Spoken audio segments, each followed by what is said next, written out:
Bismillahirrahmanirrahim. Assalamualaikum warahmatullahi wabarakatuh. Alhamdulillahi rabbil alamin. Hamdan katsiran thayyiban mubarakan fihi kama yuhibbu rabbuna wa yarda. Asyhadu an la ilaha illallah wahdahu la syarika lah wa asyhadu anna Muhammadan abduhu wa rasuluh. Allahumma salli ala Muhammad wa ala ali Muhammad kama sallaita ala Ibrahim wa ala ali Ibrahim innaka Hamidum Majid. اللهم بارك على محمد وعلى آل محمد كما باركت على إبراهيم وعلى آل إبراهيم إنك حميد مجيد.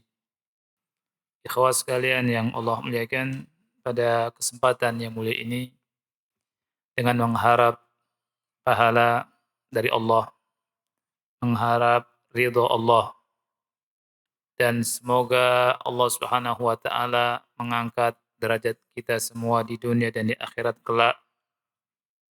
Kita akan lanjutkan aktivitas kita berupa kajian, kajian ilmu yang semoga Allah Subhanahu wa taala merahmati kita semua dengannya. Pada kesempatan yang lalu kita bahas hak-hak anak yang wajib ditunaikan oleh orang tuanya. Hak-hak anak terbagi dua, sebelum anak itu lahir dan ketika anak itu lahir atau sudah ada. Sebelum anak itu lahir, yang pertama wajib bagi seorang laki-laki mencari istri yang solihah. Begitu juga wanita mencari laki-laki yang soleh sebagai pasangan hidupnya. Kemudian yang kedua, sebelum anak itu lahir, ketika hendak berhubungan suami istri, jangan lupa doa. Doa dengan doa yang diajarkan oleh Rasul sallallahu alaihi wasallam, yakni doanya bismillahi Allahumma jannibna syaitan wa jannibis syaitana ma razaqtana. Kemudian hak anak sebelum anak itu lahir, yang ketiga wajib bagi orang tuanya menjauhkan diri dari mengkonsumsi hal-hal yang berbahaya. Disebutkan di sini contohnya rokok, at-tadkhin, ya. Jadi jangan konsumsi rokok. Yang pertama karena rokok haram. Dan yang kedua kata ulama li'anna dukhan yadurut tifla hatta wa huwa fi batni ummihi.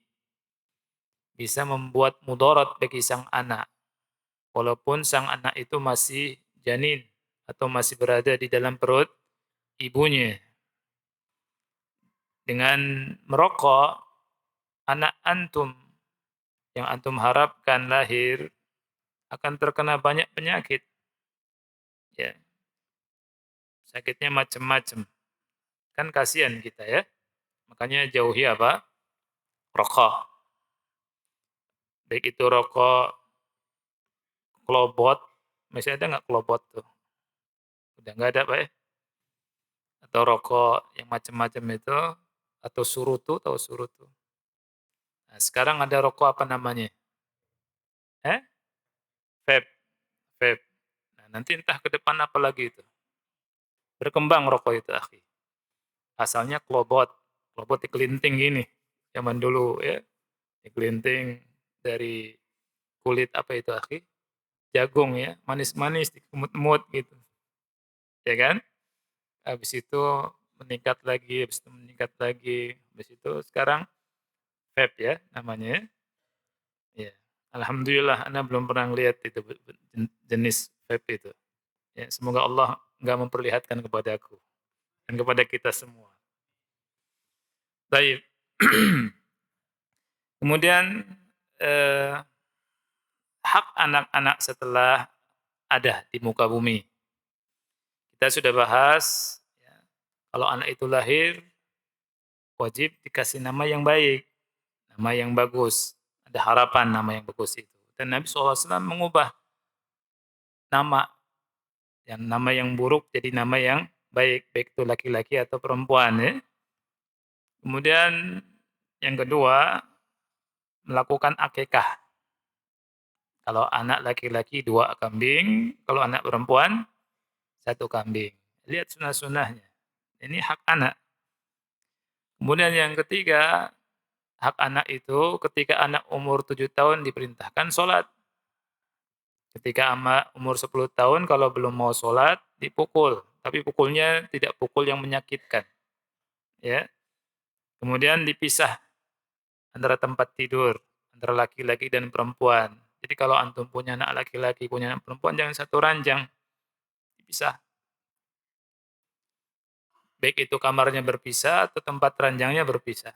Mudah-mudahan Allah kasih keluasan rizki kepada antum semua dan kita semua untuk bisa mengamalkan yang ini. Ya, karena mesti dipisah. Pendidikan anak laki-laki dan perempuan berbeda. Dan Rasul sallallahu alaihi wasallam disebut Abul Banat. Rasul juga punya anak perempuan 4. Anak perempuan 4 dari Khadijah. Siapa saja siapa yang hafal? Yang pertama Zainab, ya. Kemudian Ruqayyah, Ummu Kulsum sama Fatimah. Fatimah ini lahir 5 tahun sebelum Nabi mendapat risalah kenabian. Semuanya lahir sebelum di masa sebelum kenabian. Kalau Zainab nikah sama Al-As bin Rabi', ya. Dan semuanya meninggal sebelum Rasul meninggal. Zainab meninggal sebelum Rasul, kemudian Ruqayyah juga demikian, Ummu Kulsum juga demikian. Ruqayyah nikah sama Utsman bin Affan, meninggal menikah sama Ummu Kulsum, sehingga disebut Dzu An-Nurain, yani yang memiliki 2 cahaya. Kalau Fatimah nikah sama Ali bin Abi Thalib. Baik. Jadi Rasul menghabarkan di sini, ngasih informasi, kasih pendidikan, perempuan laki-laki dipisah. Ya. Ini hak anak-anak kita, ikhwan ya. Kemudian yang keempat, hak anak kita hendaknya mereka dididik dengan akidah yang shahihah, yang lurus. Ini penting sekali. Jadi seorang ayah tanamkan akidah yang lurus. Rukun iman berapa harus tahu. Dites anaknya. Kemudian dikasih ilmu tentang rukun iman. Kemudian dikasih ilmu tentang rukun Islam. Rukun Islam ada berapa? Ada 5. Yang seperti sebagian anak-anak sekarang sudah tua, ditanya rukun Islam berapa nggak tahu. Rukun iman berapa nggak tahu. 7 ya, kayaknya 7 ya. Atau 3. Ini jangan sampai terjadi. Ini penting. Karena antum mendapatkan manfaat besar kalau anak antum itu paham ini akidah yang lurus. Dan ini yang dipikirkan sama para nabi. Nabi Yakub ketika mau meninggal, dia bertanya kepada putra-putranya, kepada anak-anaknya, "Ma ta'buduna min ba'di?" Apa yang akan kalian sembah setelah nanti aku meninggal? Dia ingin yakin, dia ingin tenang. Kemudian anak-anaknya bilang, "Kami akan menyembah Tuhanmu, ya. Kemudian Tuhan nenek moyangmu, Tuhannya Ibrahim, Ismail dan Ishak, ilahu wahida wa nahnu lahu muslimun." Nah, seperti itu didik. Yang harus diperhatikan nomor 1 ini akidah, ya. Tanamkan akidah yang lurus supaya bisa ketemu lagi di akhirat, bisa ketemu di surga. Ini harapan yang bagus. Para nabi mengajarkan begitu, bukan mengajarkan, apa ya, nanti kamu makan apa nak setelah saya nggak ada? Nggak usah dikhawatirkan, Allah jamin. Nanti kita bahas di hak yang terakhir. Kemudian hak yang kelima, ajarkan anak-anak dengan adab-adab Islami. Masuk rumah, ucapkan salam, baca basmalah, masuk kaki kanan apa kaki kiri dulu? Masuk rumah itu, kaki kanan kita kasih tahu, masuk ruangan, ucapkan salam, masuk toilet, baca doa, kemudian kaki kiri dulu, keluar toilet kaki kanan, masuk masjid kaki kanan, keluar kaki kiri, makan dengan tangan kanan, minum dengan tangan kanan, ya. Ini adab-adab Islami. Nah, yang keenam, an yu'allimuhum wa yurabbuhum ala hifdzis sir. Ajarkan untuk bisa menjaga rahasia, ya. Kita sudah bahas ini juga. Nah, yang belum kita bahas nomor 6 dan nomor 7 ya. Hak ke maaf, ke-7 7. Hak ke-7 ya. Hak ke-7 dan hak ke-8 ya. Hak ke-7 dari hak anak-anak kita adalah an ya'dilu bainahum fil ataya wal miras. Harus adil dalam pemberian dan membagi harta warisan. Ketika ngasih anak-anak itu harus adil. Ketika ngasih warisan kepada anak harus adil. Adil dan tidaknya kembali kepada bijaksana kita apa bijaksananya Allah? Bijaksananya Allah, ya. Allah Subhanahu wa taala langsung turunkan tentang ayat-ayat yang terkait dengan warisan secara detail. Itu adil. Laki-laki dua, perempuan satu, 2 banding 1. Itu kalau Allah yang nyebutkan adil. Adapun menurut pendapat sebagian manusia dengan akalnya ini enggak adil. Tapi bagi kita orang yang beriman, ya, kita wajib mengimani bahwa Allah itu alimun hakim. Allah Maha mengetahui dan Maha bijaksana, ya. Allah Ta'ala berfirman di surat An-Nisa 11, yusikumullahu fi auladikum. Yusikumullahu fi auladikum. Allah kasih wasiat kepada kalian tentang anak-anak kalian.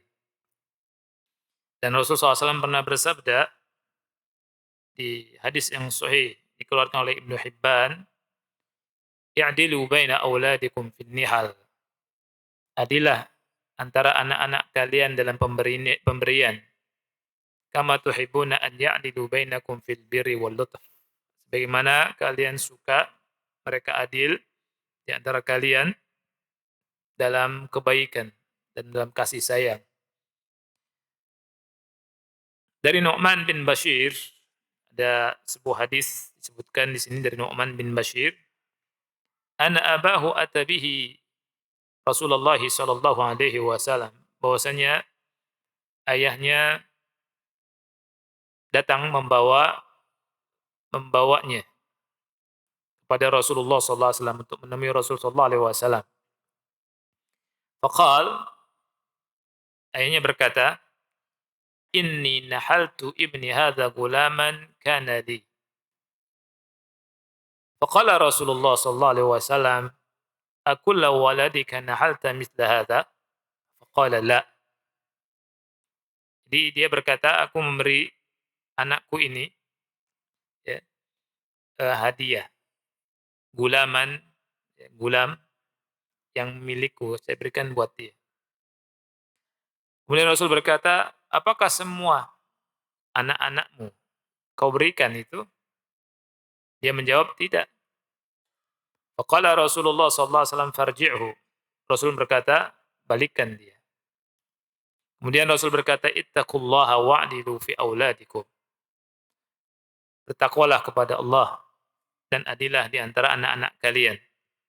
Kemudian An-Nu'man bin Bashir berkata, faraja'a bi, ayahku mengembalikannya dan mengembalikan sedekah tadi, diambil lagi. Ya. Jadi ketika tidak adil, nggak boleh. Kecuali kalau kasih semua anak-anaknya. Dan Rasulullah sallallahu alaihi wasallam berkata, "Falaisa yasluhu hadza." Ini tidak bagus kata Rasul. "Wa inni la usyhidu illa ala haqqin." Sesungguhnya aku tidak bersaksi kecuali di atas kebenaran. Kemudian hak yang ke-8, ini sangat penting, hak yang ke-8 ini. An yu'amminu lahum mustaqbalahum. Memberikan keamanan untuk masa depan mereka. Ya, memberikan keamanan untuk masa depan mereka. Bisa juga arti yu'aminu itu asuransi.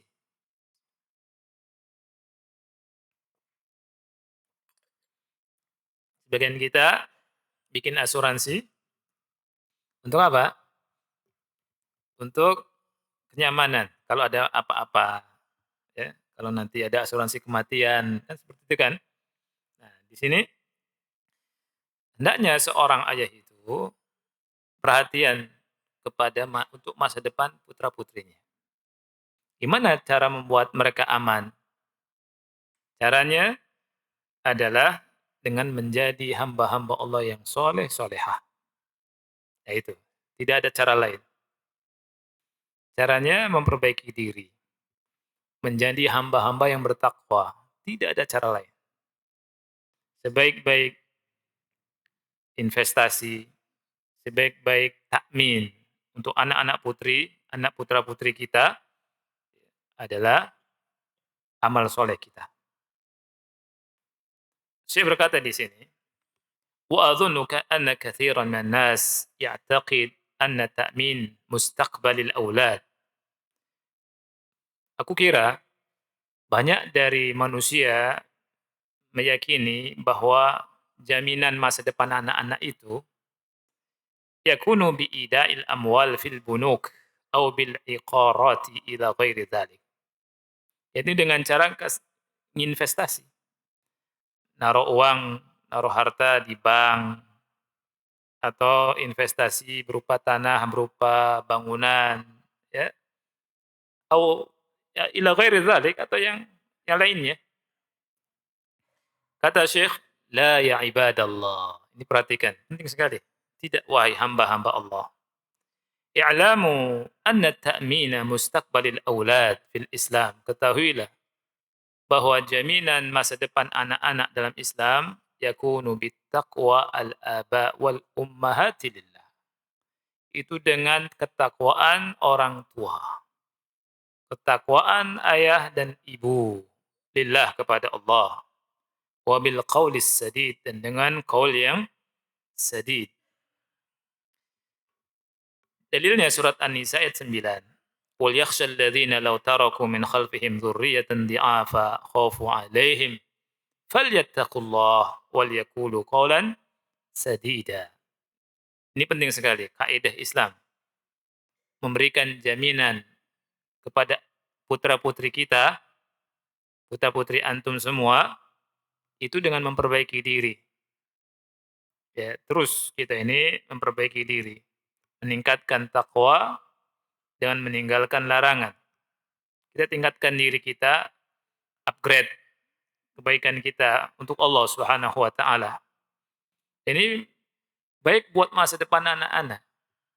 Dari ini surat An-Nisa ayat 9, "Qul yakhshal ladzina law taraku min khalfihim dzurriyyatan dhi'afan khafu 'alaihim." Hendaknya mereka takut orang-orang yang meninggalkan keturunan mereka di belakang mereka, keturunan yang lemah-lemah. Khaufu 'alaihim. Terus dibilang apa sama Allah? Falyattaqullaha wal yaqulu qawlan sadida. Ini caranya. Hendaknya mereka bertakwa kepada Allah dan hendaknya berkata dengan perkataan yang lurus. Bertakwa dan kalau ngomong, ngomongnya lurus. Pegang ini. Insya Allah lempeng, hidup bahagia. Kalau kita ingin hidup bahagia, hidup nyaman, dunia akhirat, pegang ini. Takwa pada Allah, dan kalau ngomong, ngomongnya lurus. Nggak neko-neko, nggak belok kanan, nggak belok kiri, lurus aja. Anda punya masyayikh, mustaqim, lurus. Orang yang lurus, itu nggak takut macam-macam. Hatta angin ribut di luar, banjir, angin ribut, kalau seseorang dekat sama Allah, zikir sama Allah, tenang hidupnya. Gitu. Bahagia hidupnya. Nah, sebaik-baik investasi, ya, jaminan masa depan buat putra-putri kita adalah amal soleh. Kalau kita lihat surat Al-Kahfi ayat 82, Allah Subhanahu wa taala setelah menceritakan tentang perjalanan Nabi Musa dan Nabi Khidir untuk mencari ilmu kan Nabi Musa ya. Kemudian Nabi Musa ketemu sama Nabi Khidir, Nabi Musa ingin ikut Nabi Khidir. Nabi Khidir memberikan syarat kepada Nabi Musa. untuk tidak bertanya macam-macam. Nah, dalam perjalanan itu Nabi Musa ketika ngelihat Nabi Khidir ngobangi perahu, protes. Yang pertama. Kemudian ketika ngelihat anak kecil dibunuh, protes. Yang kedua. Kali yang ketiganya masuk ke sebuah kota. Ternyata kota tersebut penduduknya bukhola, bakhil-bakhil, medit, koret, kedekut. Kemudian Nabi Khidir melihat rumah yang temboknya, dindingnya mau runtuh. Dibangunlah sama Nabi Khidir. Kemudian Nabi Musa bilang, "Law ittakhadta 'alaihi ajra." Seandainya kau ambil upah dari mereka karena ini. Kemudian kata Nabi Khidir, "Hadza firaqu baini wa bainik." Ini perpisahan kita sudah. Sudah 3 kali. Nah, baru diceritakan takwilnya. Kenapa perahu dilobangi, kenapa anak tadi dibunuh, dan yang ketiga ini di surat Al-Kahfi ayat 82 Allah berfirman, "Wa ammal jidaru fakana li ghulamaini yatimaini fil madinati wa kana tahtahu kanzul lahuma wa kana abuhuma salihah." Wa ammal jidar dan adapun dinding fakana li ghulamaini yatimaini itu milik 2 anak yatim yang masih kecil. Fil madinati di kota tersebut. Wa kana tahtahu kanzul lahuma dan di bawah dinding tersebut ada hartanya yang dimiliki oleh 2 anak yatim itu tentunya milik abiknya, milik abahnya. Ditaruh situ. Apa yang Allah sebutkan? Wa arada rabbuka ay yablugha ashuddahuma wa yastakhrija kanzahuma rahmatan min rabbik. Allah ingin 2 anak yatim ini tumbuh besar jadi dewasa. Ya, dan mengeluarkan langsung harta itu diambil. Tapi sebelumnya Allah bilang apa? Wa kana abuhuma sholihah. Dan ayah dari 2 anak yatim ini adalah adalah ayah yang soleh. Allah tidak menyebut sesuatu melainkan mesti ada maksud.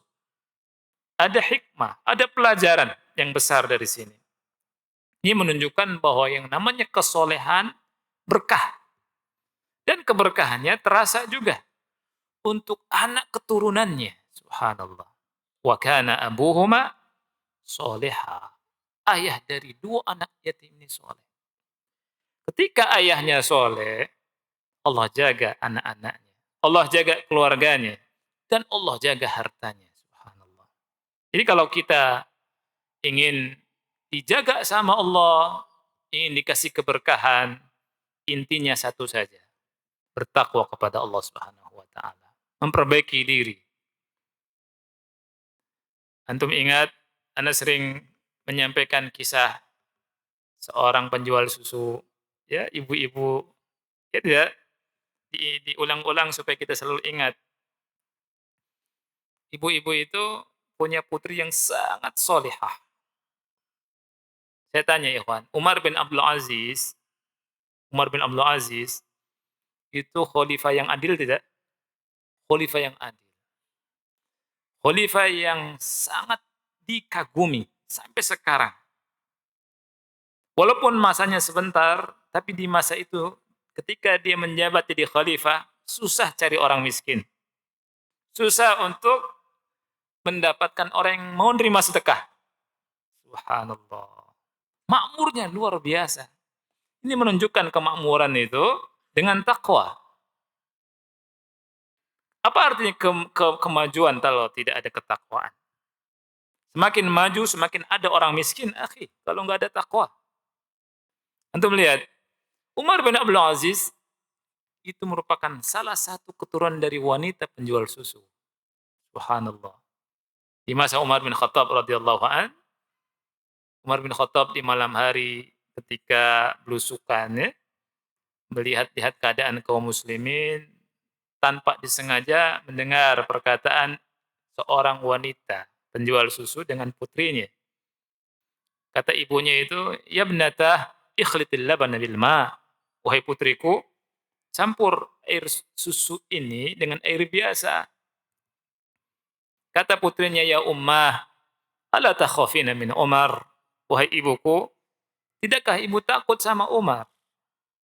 Kata ibunya, "Ya ibnatah, innaki fi mawdi'in la yaraki minhu Umar." Wahai putriku, engkau sekarang berada di tempat yang Umar nggak tahu. Umar nggak ngelihat, Umar nggak dengar. Campur susu dengan air biasa. Oplos, oplos. Ya, campur wahai putriku. Apa kata putrinya? Ya Ummah, in kana Umaru la yarana, fa Rabbu Umar yarana. Wahai ibuku, betul, seandainya ibu bilang Umar nggak ngelihat kita, Robnya Umar, ibu, Allah ngelihat kita. Umar bin Khattab, ikhwannya Allah, ya kan? Tahu ini, kagum beliau. Pulang, singkat ceritanya, beliau nikahkan salah satu putranya dengan wanita ini.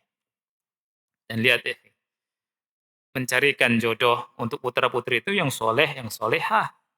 Umar walaupun bangsawan, khalifah nomor satu. Gak apa-apa dapat menantu yang biasa saja, penjual susu.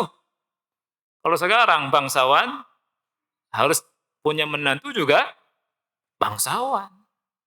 Ya, Umar gak peduli, yang penting takwa. Siapa yang mau nikah? Dinikahkan akhi. Menikah, dijaga sama Allah. Dan keturunannya, Masya Allah. Di antara keturunannya Umar bin Abdul Aziz. Menjadi khalifah besar. Khalifah yang adil. Ini pelajaran ikhwannya Allah.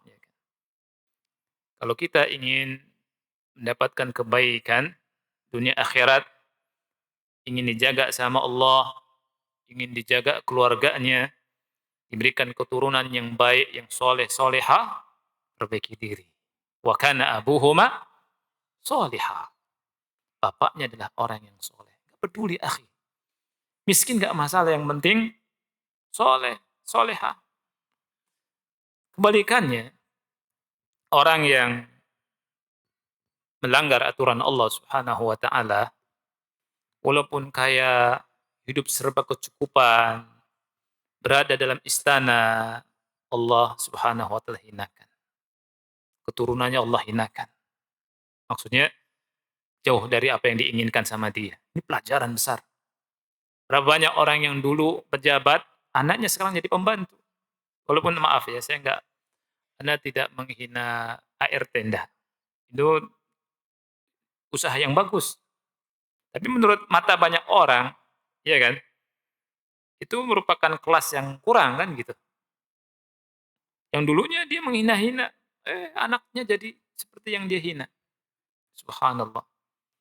Jadi nggak boleh kita apa, ketika di atas kita apa, kita sombong, ya.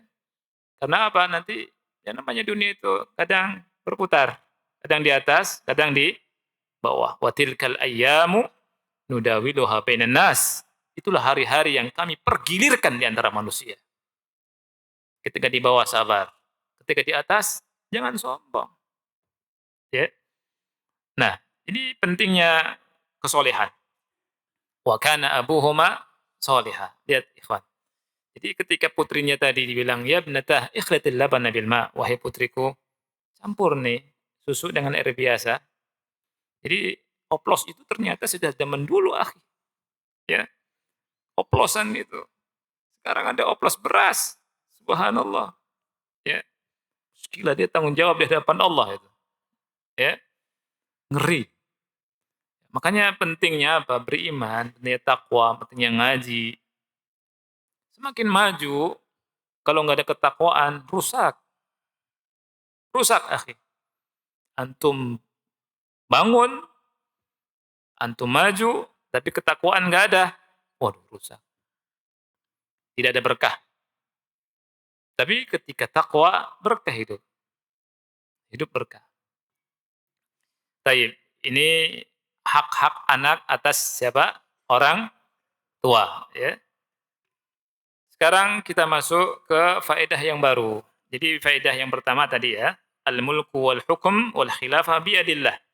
Kerajaan, kekuasaan, khilafah itu di tangan Allah. Allah berikan kepada siapa yang Allah kehendaki, Allah cabut dari siapa yang Allah kehendaki. Jadi kerajaan kekuasaan itu nggak lama. Saya tanya ya ikhwan, di masa Bani Israel berada dalam kekuasaan Fir'aun, apa bayangan orang-orang itu? Lama, tidak ada pemimpin yang lebih kejam dari Fir'aun. Ditindas, laki-lakinya dibunuh, anak-anak laki-laki, perempuannya dihidupkan. Maksudnya dibiarkan hidup. Dan mereka dibunuh, disiksa, jadikan budak. Ada nggak pemimpin yang lebih kejam dari Fir'aun? Ya. Tapi apakah langgeng itu kepemimpinan seperti itu? Tidak. Hilang zaman sekarang. Tinggal dapat berita dan ceritanya. Jadi betul yang namanya kekuasaan, kerajaan, itu milik siapa? Allah. Allah berikan kepada siapa yang Allah kehendaki, Allah cabut dari siapa yang Allah kehendaki.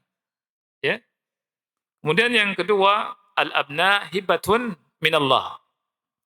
Yang namanya anak-anak itu hibah, pemberian murni dari Allah Subhanahu wa taala. Orang ada yang ingin punya anak, enggak dikasih-kasih, subhanallah. Ya. Orang yang ada ingin mau punya anak laki-laki, perempuan mulu. Satu perempuan, dua perempuan. Nah, ini kayaknya laki-laki nih. Perempuan juga. Ya tidak? Ada yang ingin perempuan, laki-laki semua. Ya kan? Jadi kok laki-laki semua nih gitu. Ada yang perempuan dan laki-laki. Itu semua dari siapa? Dari Allah Subhanahu wa taala. Hibah. Ada yang enggak dikasih anak. Dan Allah Hakim, Allah Maha bijaksana. Allah Alimun Hakim. Allah Maha tahu, Allah Maha bijaksana. Yang harus kita ingat selalu, Alimun Hakim. Allah Maha tahu, Allah Maha bijaksana. Tugas kita jadi hamba Allah. Hamba itu apa? Hamba kan budak. Budaknya Allah. Nurut aja sama Allah. Bahagia hidup. Ya, makanya ibadallah. Nah, faedah yang ketiga, pelajaran yang ketiga adalah al-inabatu ila Allah Ta'ala bit-taubati an-nasuh wal istighfaru min akhlaqil anbiya'i was salihin. Kembali kepada Allah dengan bertaubat, dengan taubat nasuha dan beristighfar merupakan akhlaknya para nabi dan orang-orang soleh. Sekali lagi, kembali kepada Allah dengan bertaubat, taubat yang apa? Taubat nasuha dan istighfar merupakan akhlaknya para nabi dan orang-orang soleh. Ini menunjukkan, akhi, yang namanya perbuatan salah itu bisa dilakukan oleh siapapun. Dan Rasulullah SAW berkata bahwa manusia itu apa? Manusia itu khata. Kalimat khata itu sighah mubalaghah. Khata. Kullu bani Adam khata. Suka sering melakukan kesalahan. Tapi kata Rasul, wa khairul khata'in at-tawwabun. Semuanya pakai sighah mubalaghah semua. Sebaik-baik orang yang melakukan kesalahan adalah orang-orang yang kembali, orang yang taubat. Kembali kepada Allah Subhanahu wa taala. Makanya Allah berfirman di surat Az-Zumar dari ayat yang ke-53 sampai 59 di halaman 515 ya. Antum kalau punya kitab di 515. Allah berfirman, Qul ya ibadiyalladzina asrafu ala anfusihim la taqnatu min rahmatillah." Katakanlah wahai Muhammad, wahai hamba-hambaku. Allah perintahkan Nabi Muhammad untuk menyampaikan ini. Allah berfirman, wahai hamba-hambaku yang melampaui batas atas diri mereka, la taqnatu min rahmatillah. Jangan putus asa dari rahmat Allah. Innallaha yaghfirudz dzunuba jami'a. Sesungguhnya Allah mengampuni semua dosa. Innahu huwal ghafurur rahim. Sesungguhnya Allah Maha Pengampun lagi Maha Penyayang. Wa anibu ila rabbikum wa aslimu lah. Kembalilah kepada Allah dan berserah dirilah kalian kepada Allah. Min qabli ayyatiyakumul adzabu thumma la tunsarun. Sebelum datangnya azab kepada kalian, di mana kalian tidak bisa ditolong lagi. Wattabi'u ahsana ma unzila ilaikum min rabbikum min qabli an ya'tiyakumul 'adzabu baghtatan wa antum la tash'urun. Dan ikutilah sebaik-baik apa yang diturunkan kepada kalian di Rabb kalian. Maksudnya ikuti Al-Quran. Jadi sebaik-baik apa yang diturunkan kepada kalian itu adalah Al-Quran. Ittabi'u. Ikutilah. Min qabli an ya'tiyakumul 'adzabu baghtatan wa antum la tash'urun. Sebelum datangnya azab kepada kalian dengan baghtah. Baghtah itu dengan tiba-tiba dan kalian tidak menyadarinya. An taqula nafsun ya hasrata ala ma farrattu fi jambillahi wa in kuntu lamina sakhirin. Supaya tidak ada satu jiwa pun yang berkata, ya hasrata, aduhai alangkah nyesalnya aku. Hasrah itu hari penyesalan, hasrah. Alangkah menyesalnya aku atas kelalaianku dalam melakukan ketaatan kepada Allah. Sesungguhnya aku termasuk orang-orang yang mengolok-ngolok agama Allah. Au taqula law anna Allah hadani lakuntu minal muttaqin. Dan supaya tidak ada yang berkata seandainya Allah memberikan petunjuk kepadaku, niscaya aku menjadi orang yang bertakwa. Au taqula hina taral azab, dan supaya tidak ada yang berkata ketika melihat azab, lau anna li karrah, seandainya aku bisa dibalikkan kembali, bisa kembali ke dunia. Fa akuna minal muhsinin, niscaya aku menjadi orang-orang yang berihsan. Bala qad ja'atka ayati. Bala, sesungguhnya telah datang kepada engkau ayat-ayatku, fakadzdzabta biha, tetapi engkau mendustakannya, wastakbarta, dan engkau sombong, wa kunta minal kafirin, dan engkau termasuk orang yang kafir. Jadi Allah perintahkan kepada siapapun tidak boleh putus asa. Ya, walaupun punya dosa yang sangat besar, yang sangat banyak, karena ampunan Allah juga sebesar itu pula. Seandainya hamba itu kembali pada Allah. Makanya Allah Ta'ala berfirman dalam hadis Qudsi, hadisnya sahih, riwayat Muslim nomor 2577, ya ibadi, innakum tukhti'una bil-laili wan-nahar. Wahai hamba-hambaku, sesungguhnya kalian melakukan kesalahan di siang dan di malam, atau di malam dan di siang. Wa ana aghfiru dzunuba jami'a. Sedangkan aku mengampuni semua dosa. Fastaghfiruni. Maka beristighfarlah, mintalah ampunan kepadaku. Aghfir lakum. Niscaya aku mengampuni kalian. Dan di hadis berikutnya, kita lihat di hadis yang hasan riwayat Tirmidzi, Allah Ta'ala berfirman, ya ibna Adam, innaka ma da'autani wa rajautani ghafartu laka ala ma kana fika wa la ubali. Wahai anak cucu Adam, sesungguhnya engkau selama berdoa kepadaku, selama berharap kepadaku, aku ampuni engkau, aku ampuni dosamu sebanyak apa yang kau miliki. Wala ubali, aku enggak peduli. Ya ibna Adam, wahai anak Adam, lau balaqat dzunubuka ananas sama, seandainya dosa-dosamu itu sampai menyentuh langitan, menyentuh langit. Tsumma astaghfartani ghafartu laka wala ubali. Kemudian kau minta ampun padaku, aku akan ampuni. Aku tidak peduli, kata Allah.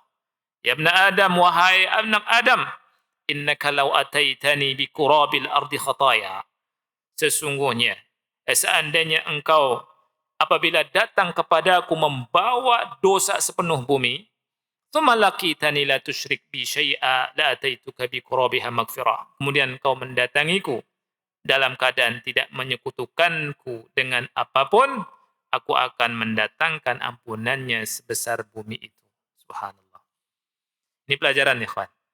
Pelajaran dari kisah Nabi Dawud, di mana Nabi Dawud di antara yang Allah kabarkan dalam Al-Quran adalah Nabi yang beristighfar pada Allah. Suka kembali pada Allah. Anda bisa lihat di surat Sod, ya, ayat ke-24, 25, Wa dhanna Dawud annama fatannahu fastaghfara rabbahu wa kharra raki'an wa ana. Fastaghfara rabbahu, syahid. Dia istighfar kepada Rabbnya. Nabi Sulaiman juga begitu. Nabi Musa juga begitu. Tapi istighfar yang bagus itu, istighfar yang betul-betul kita melakukannya dari hati. Kemudian betul-betul ikhlas istighfarnya itu. Tanpa menyalahkan siapapun. Ini istighfar yang bagus. Ya. Kalau kita perhatikan lafaz-lafaz istighfar, seperti itu yang ada. Ya. Istighfarnya Nabi Ibrahim di surat Al-A'raf ayat 23. Qala Rabbana zalamna anfusana wa illam taghfir lana wa tarhamna lanakunanna minal khasirin. Rabbana wa ya Rabb kami mendolimi diri kami. Apabila engkau tidak mengampuni kami niscaya dan merahmati kami, niscaya kami termasuk orang yang merugi. Jadi pengakuan di hadapan Allah bahwa yang mendolimi diri itu dia atau kita. Ini istighfar yang penting.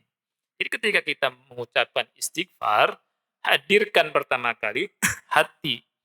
Bahwa kita ini minta ampun sama Allah. Nabi Ibrahim nyalahkan selain dirinya tidak? Nabi siapa tadi? Nabi Adam. Tidak ada. Nabi Adam berkata, Rabbana zalamna anfusana. Ya. Begitu juga Nabi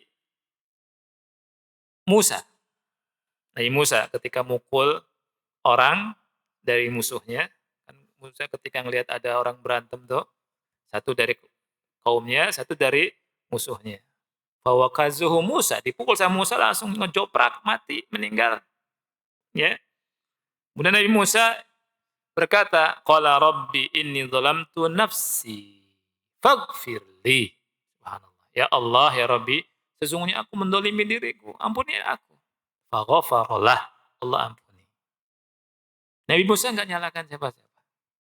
Ini penting sekali. Nabi Nuh juga demikian. Nabi siapa itu? Yang kita sudah bahas. Nabi Yunus. Apa doanya? La ilaha illa anta. Subhanaka inni kuntu minadh dhalimin. La ilaha illa anta. Subhanak. Pertama tauhid. Kedua takdis, tasbih. Kemudian pengakuan bahwa dirinya mendolimi diri sendiri. Istighfar. Inni kuntu minadh dhalimin. Sesungguhnya aku termasuk orang yang zalim.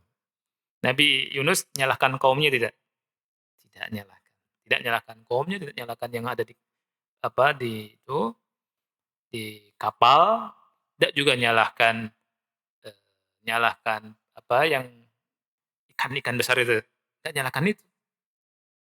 Padahal itu semua berkaitan dengan Nabi Yunus. Karena dia tahu bahwa itu semua makhluk Allah. Hubungan yang paling penting adalah kepada Allah Subhanahu wa taala. Kalau Allah ridha, pasti semuanya mudah. Kalau Allah enggak ridha, sulit. Subhanallah. Perhatikan. Siapa yang hafal doa yang diajarkan sama Nabi kepada Abu Bakar Siddiq ketika mau salam? Ahsan. Ya.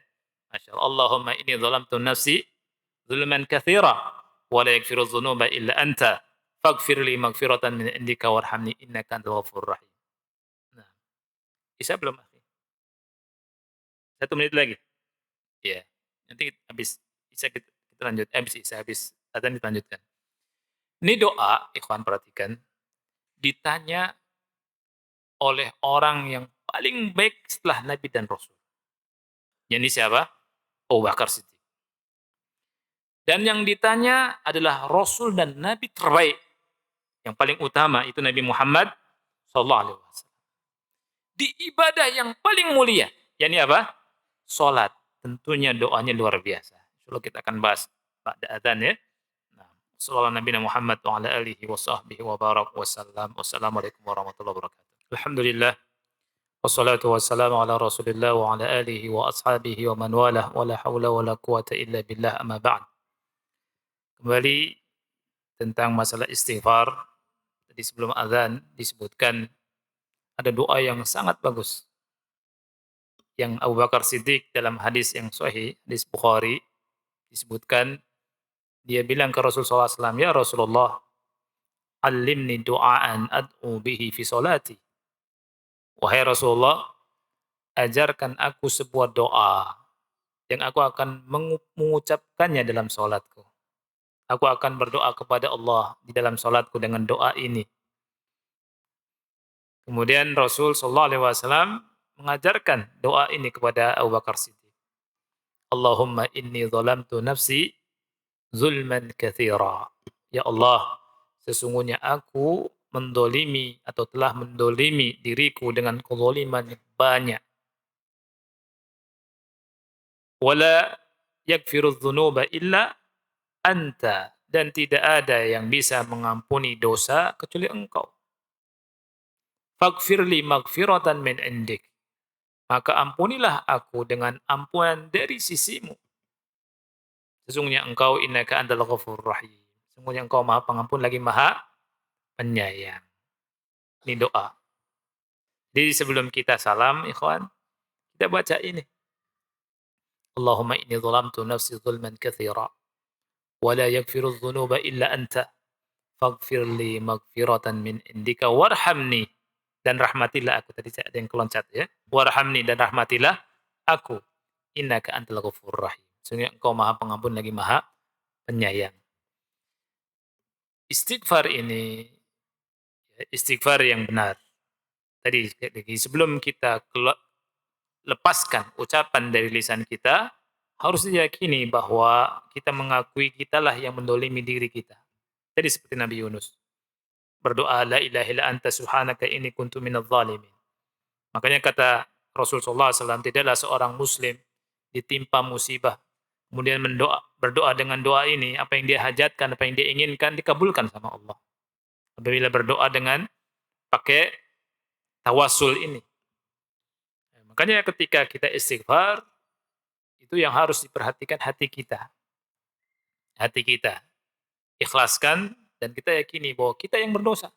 Kita yang mendolimi diri kita. Tidak ada menyalahkan orang lain. Nggak nyalahkan istri, nggak nyalahkan anak, istri pun nggak boleh nyalahkan suami, nggak boleh nyalahkan siapapun yang melakukan kesalahan. Anak, ya Allah. Itu baru istighfar yang Masya Allah. Yang bagus. Istighfar yang zen, yang manjur. Tapi kalau masih ada istighfar, udah kurang ajar nih. Gara-gara dia ini, saya begini. Ini nggak bagus. Istighfar nyalain istri, dasar anti nih. Ya kan? Nabi Adam nyalain istrinya nggak ketika turun dari surga? Enggak. Sama-sama berdoa, Rabbana dzalamna anfusana wa illam taghfir lana wa tarhamna lanakunanna minal khasirin. Kalau misalkan istighfar masih menyalahkan orang lain, belum bagus istighfarnya. Karena yang salah, kita yang keliru kita dulu. Ya, ini istighfar yang bagus. Salahkan diri sendiri dulu. I'tiraf, mengakui diri kita ini kurang. Mengakui diri kita ini salah, keliru. Sudah sampai sini belum? Ya. Jangan nyalahkan orang. Contoh para nabi, contoh ini, baru. Makanya hidupnya dimudahkan. Para anbiya, para orang-orang soleh, itu diangkat derajatnya sama Allah diantara karena ini. Bahagia mereka hidup. Hatinya lapang, selapang-lapangnya. Karena hubungannya sama Allah saja. Gak peduli orang sudah. Orang mau gimana-gimana terserah. Yang penting diri dia sama Allah Subhanahu wa taala. Ya, Allahumma inni dzalamtu nafsi. Kalau begini, akhi, Allah jaga. Allah ridai. Dan Allah enggak ridha kalau hambanya akan dihianati oleh siapapun. Karena ini hamba yang soleh. Makanya perbaiki diri. Ya. Wallahu alam bisawab. Nah, di pertemuan berikutnya kita masih bahas masalah ini. Masalah al-inabah, kembali kepada Allah. Tobat itu merupakan apa namanya? Eh, akhlaknya para nabi, rasul dan orang-orang yang soleh.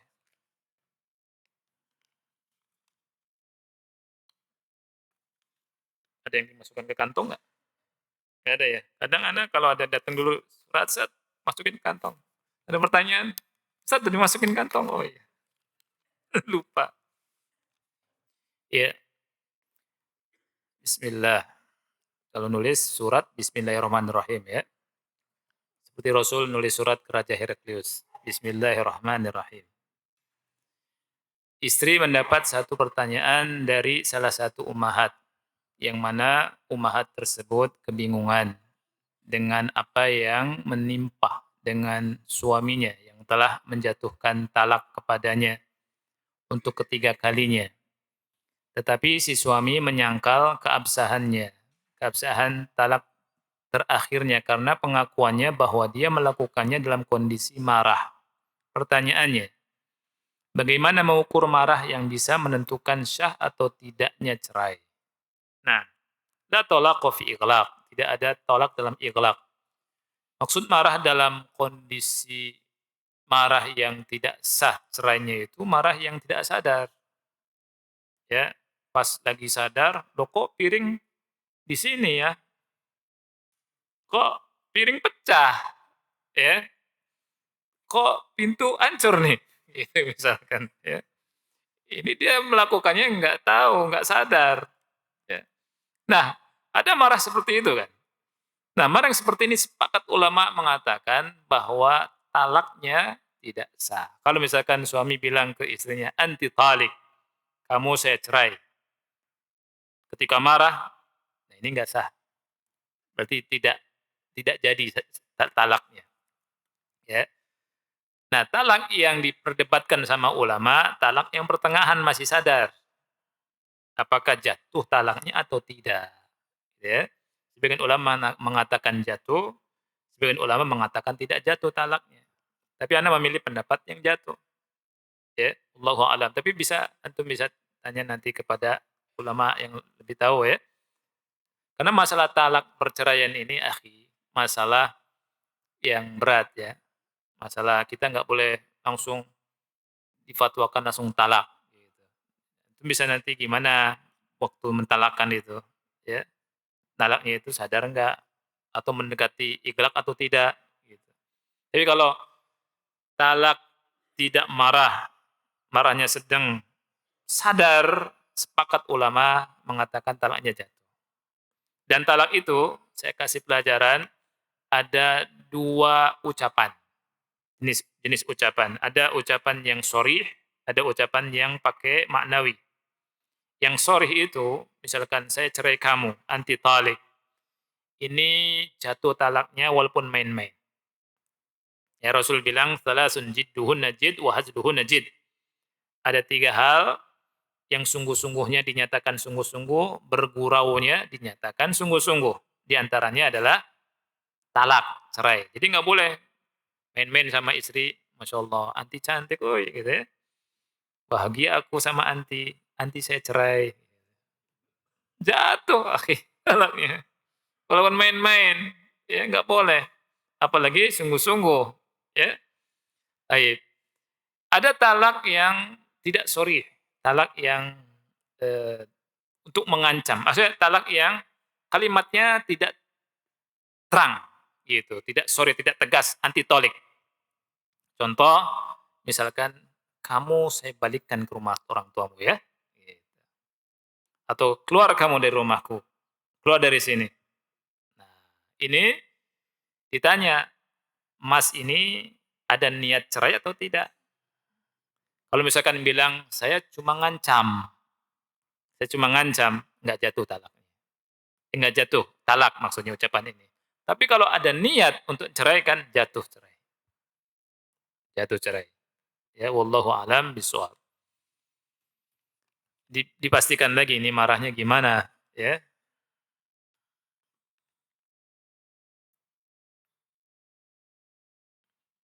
Ustadz, bagaimana cara menasehati saudara-saudara saya yang sering merokok dan lain-lain? Apabila dinasehati lalu saudara-saudara saya menolaknya, marah-marah, memaki-maki keluarga saya, Ustadz mohon nasihatnya. Nah, nasihatnya sabar. Ya, kan kata Syekh Muhammad bin Abdul Wahab, dalam usul salasah. Kan kita belajar usul salasah kan? I'lam rahimakallah, ketahuilah semoga Allah merahmatimu. Annahu yajibu alaina ta'allumu arba'i masail. Wajib atas kita semua mempelajari 4 masalah. Al-ula yang pertama al-ilm, berilmu. Ilmu itu ma'rifatullah wa ma'rifatun nabiyhi wa ma'rifatu dinil Islam bil adillah. Mengenal Allah, mengenal nabinya dan mengenal agama Islam dengan dalil. Wasaniyah yang kedua al-amal, al-amalu bihi. Setelah kita berilmu, kita amalkan. Yang ketiga ad-da'watu ilaih, mendakwahkan. Yang keempat apa? As-sabru 'alal adza fihi, bersabar menghadapi gangguan. Ketika kita sampaikan ilmu kita, kita nasihatnya orang diganggu. Atau tadi malah marah-marah. Jawabannya apa? Sabar. Jangan marah lagi. Oh, kurang asem, dikasih nasihat nggak benar nih. Kamu kasih nasihat bukannya malah nerima. Kurang asem. Ya. Misalkan, ini jangan. Sabar. Ya. Sabar, akhi. Dengan sabar insya Allah bagus. Kan, Anda pernah cerita Ibrahim bin Adham ya, yang jenggotan itu. Itu kesabarannya bisa ditiru itu.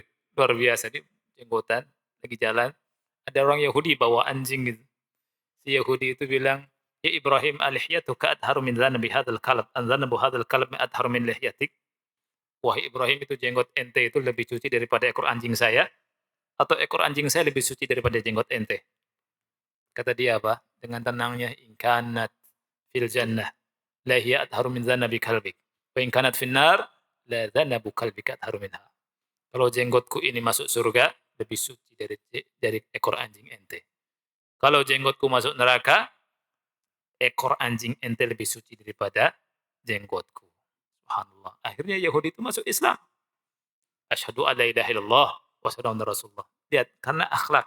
Jadi ketika kita dakwah, enggak usah mencak-mencak, enggak usah kurang ajar, enggak usah. Enggak usah. Ya, ini dakwah. Dakwah. Terima alhamdulillah, enggak nerima keterlaluan. Enggak nerima ya sabar maksud saya. Ya tidak? Isbiru, sabar. Wallahu a'lam bishawab. Wassallallahu ala nabiyina Muhammad wa ala alihi wa sahbihi wa barak. Wassalamualaikum warahmatullahi wabarakatuh.